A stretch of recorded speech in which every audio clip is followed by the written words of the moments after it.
अच्छा, आज हमारे लास्ट टॉपिक है रिटायरमेंट का कैपिटल एडजस्टमेंट। बोर्ड्स में हमेशा बिना कैपिटल एडजस्टमेंट के नॉर्मली सम आता ही नहीं है। हर साल तुम्हारा कैपिटल एडजस्टमेंट टॉपिक आएगा ही आएगा, भले वो एडमिशन चैप्टर में हो, रिटायरमेंट चैप्टर में हो या कोई और चैप्टर में हो। जैसे चेंज इन PSR में भी कैपिटल एडजस्टमेंट है, हर एक चैप्टर में कैपिटल एडजस्टमेंट है। तो कैसे करेंगे कैपिटल एडजस्टमेंट? इसमें 3 मेथड्स है कैपिटल एडजस्टमेंट के। क्या मतलब है कैपिटल एडजस्टमेंट का, सब पर आते हैं। पहले इसका मीनिंग समझते हैं जरा क्या है। ABC पार्टनर्स से अगर B रिटायर हो गया तो B के रिटायरमेंट के बाद में जब A और C बच जाते हैं तो वो अपनी कैपिटल को अपनी रेशियो के अकॉर्डिंगली एडजस्ट करना चाह रहे हैं। वो चाहते हैं जितनी उन दोनों की रेशियो हो जाए, सपोज करो A और C की B के जाने के बाद में रेशियो होने वाली है इक्वल, तो वो अपनी कैपिटल को भी इक्वल करना चाहते हैं। तो जितने भी कैपिटल होगी उसको इक्वली डिवाइड करेंगे ताकि जब नई बैलेंस शीट बने उसमें जो कैपिटल उनकी विजिबल हो वो वही हो जितनी उनकी न्यू रेशियो होने वाली है। तो पार्टनर्स एक पार्टनर के रिटायर होने के बाद में बाकी के जो पार्टनर्स हैं अपने कैपिटल को एडजस्ट करना चाह रहे हैं। तो ये टॉपिक का मतलब है। अब करेंगे कैसे, एक एग्जांपल से ले रहा हूँ।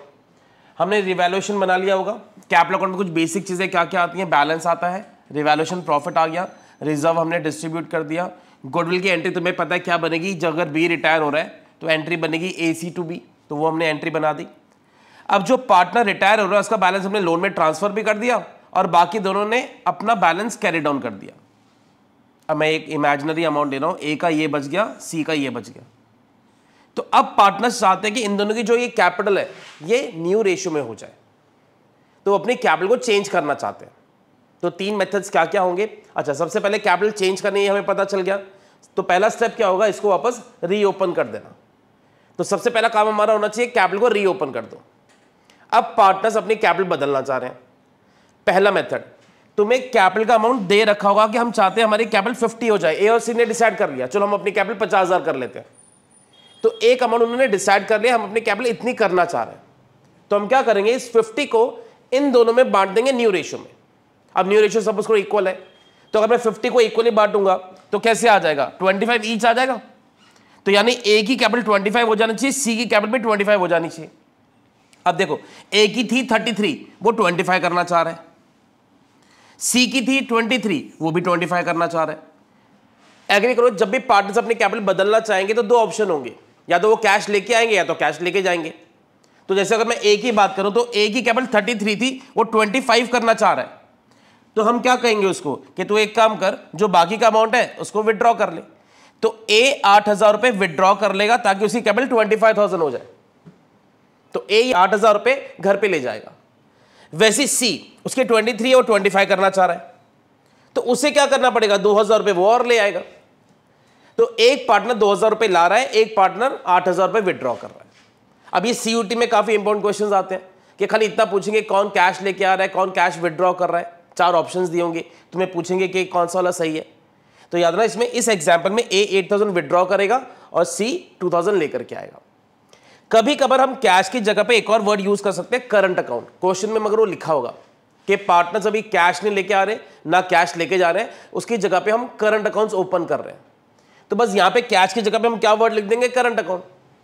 तो ये जो करंट अकाउंट होगा इस तरफ वाला, यहाँ पे क्रेडिट साइड वाला, ये तुम्हारा आ जाएगा एसेट साइड में, क्योंकि ये पैसा वो लेके आने वाला है फ्यूचर में। और जिसका करंट अकाउंट यहां पर बचेगा वो आ जाएगा लायबिलिटी साइड में, कि हम उसको बाद में ये पे करेंगे। तो या तो कैश के थ्रू एडजस्ट होता है या फिर करंट अकाउंट के थ्रू एडजस्ट होता है।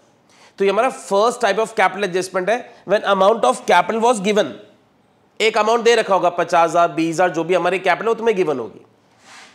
सेकंड मेथड है, सेम यहां तक इंफॉर्मेशन दे रहा हूं। पार्टनर रिटायर हो गया, लोन में चला गया, हमने कैरी डाउन कर दिया। अब यहां पे इनका कैरी डाउन 45 बच रहा है, दूसरे का 35 बच रहा है। फिर से हमने इसको रीओपन कर दिया। अब फिर से A और C अपनी कैपिटल को एडजस्ट करना चाह रहे हैं, मतलब तुम्हें अमाउंट नहीं बता रहे कितनी करना चाह रहे हैं, बस कह रहे कैपिटल एडजस्ट करो। तो हम क्या करेंगे, इन्हीं दोनों का बैलेंस जोड़ लेंगे 45 + 35 और इसी को उनकी न्यू रेशियो में बांट देंगे। अब न्यू रेशियो इक्वल है तो हम कैसे बांटेंगे, 40-40। यानी A की कैपिटल 45 थी, 40 करना चाह रहा है। C की कैपिटल 35 थी, वो भी 40 करना चाह रहा है। तो एग्री करो, इस बार भी एक का बाय कैश बचा, जैसे 45 यहां पर है, इसका 40 करना चाह रहा है वो, यानी वो क्या करेगा, 5,000 रुपए विड्रॉ कर लेगा। इसी तरह से C की कैपिटल 35 है, वो 40 करना चाह रहा है, तो वो कितने रुपए लेकर के आएगा, 5,000 रुपए। यानी A will withdraw 5,000 rupees, C will bring in 5,000 rupees, ताकि उनकी जो कैपिटल है वो न्यू रेशियो में एडजस्ट हो जाए। तो देखो फर्स्ट और सेकंड में क्या फर्क हुआ, फर्स्ट में तुम्हें कैपिटल का अमाउंट गिवन था, सेकंड में तुम्हें कैपिटल का अमाउंट नहीं दे रखा, सिर्फ क्या लिखा है कैपिटल एडजस्ट करेंगे मगर अमाउंट वो डिसाइड नहीं करेंगे कितनी करनी है। तो हम उन्हीं दोनों का बैलेंस जोड़ के उन्हीं दोनों में डिस्ट्रीब्यूट कर रहे हैं। तो जो बचेगा उसको क्या लिख देंगे, टू कैश बाय कैश। अच्छा इसको तुम चेक कर सकते हो सेकंड मेथड को, देखना ये सेम अमाउंट आ रहा है इसका यहां पर और यहां पर, और ये सेम ही आएगा हर बार, क्योंकि अगर तुम दो का बैलेंस जोड़ के दो में डिस्ट्रीब्यूट करोगे एक का एक्सेस आएगा तो दूसरे का कमी आने वाला है। तो सेकंड मेथड में हमेशा डेबिट और क्रेडिट साइड में सेम अमाउंट बचता है। तो ये दो मेथड्स थे। अब आते हैं थर्ड मेथड के ऊपर। थर्ड मेथड में तुम्हें यहां तक हमने सेम कर दिया। सबसे पहली कंडीशन जो डिफरेंट है बाकी सम्स के अंदर, सबसे पहली कंडीशन यहां पे लिखा होगा कि retiring partner will be paid entirely in cash, यानी रिटायरिंग पार्टनर को सारा का सारा कैश पे कर दो, लोन में नहीं जाएगा इस बार उसका। तो एक कंडीशन उन्होंने और डाल दी कि बी को हम सारा कैश पे करेंगे, उसे ये पेमेंट बाकी दोनों पार्टनर्स करेंगे और हमें कैपिटल एडजस्टमेंट भी करनी है। अब देखो सेकंड मेथड और थर्ड मेथड बिल्कुल सिमिलर है, इसमें भी कैपिटल नहीं दे रखी, थर्ड में भी नहीं दे रखी होगी, सेकंड में भी नहीं थी, थर्ड में भी नहीं है। मतलब यहां पे एक्स्ट्रा कंडीशन क्या है कि बी को पैसा कौन ला करके दे रहा है, ए और सी। तो हम क्या करेंगे ध्यान से देखना, बाकी दोनों का कैरी डाउन कर दिया, रीओपन कर दिया। अब तीनों का बैलेंस जोड़ लो। तीनों का क्यों, क्योंकि इसकी पेमेंट भी इन दोनों ने करनी है। तो कंडीशन क्या होगी कि B will be paid by A and C और कैपिटल एडजस्टमेंट करनी है। तो ये सेकंड मेथड का एक स्टेप ऊपर है, यहां पे तुम्हें कैपिटल एडजस्टमेंट तो है ही, साथ में इसकी पेमेंट की कंडीशन और डाल दी। तो हम क्या करेंगे, तीनों का बैलेंस जोड़ लेंगे। तीनों का कैसे, बी का तो 40 और इन दोनों का ये, तीनों को ऐड कर लो। तीनों को ऐड करके दोनों में कौन सी रेशियो में बांट दो, न्यू रेशियो में। जो बचेगा उसको क्या लिख देंगे, बाय कैश या टू कैश। जैसे देखो दोनों का यहां पे बाय कैश बच रहा है, दोनों का यहां पे 60 था, यहां पे 45 और 35 है, तो दोनों का जो बैलेंसिंग फिगर है वो बाय कैश बचेगा। अब देखो तुम्हें आंसर चेक करना है, इसको पेमेंट हो गई 40 की, और देखो जरा इन दोनों का सम भी 40 आ रहा है, यानी इन दोनों ने इसकी पेमेंट भी कर दी और हमारी कैपिटल भी एडजस्ट हो गई। तो अगर हम समराइज करें तीनों मेथड्स को, पहला method when capital is given, हमें फिक्स्ड अमाउंट दे रखा होगा तो हम क्या करेंगे, उसको न्यू रेशियो में बांट देंगे। दूसरे में तुम्हें कैपिटल नहीं गिवन है तो हम क्या करेंगे, ए और सी का बैलेंस जोड़ेंगे, उन दोनों में न्यू रेशियो में बांट देंगे।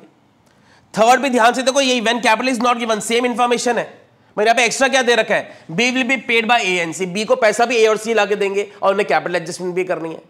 तो इसमें तीनों का बैलेंस जोड़ लो। जैसे तीनों का बैलेंस जोड़ोगे इसको न्यू रेशियो में डिस्ट्रीब्यूट कर दो। तो तीन मेथड्स है तुम्हारे पास कैपिटल एडजस्टमेंट की, when capital is given, when capital is not given, यहां पे भी नहीं गिवन है, मेरे एक एक्स्ट्रा कंडीशन है कि बी का पैसा कौन लेकर के आएगा, ए और सी। तो ये तीन मेथड्स है तुम्हारे रिटायरमेंट में कि हम कैपिटल एडजस्टमेंट किस तरीके से करते हैं। Thank you so much.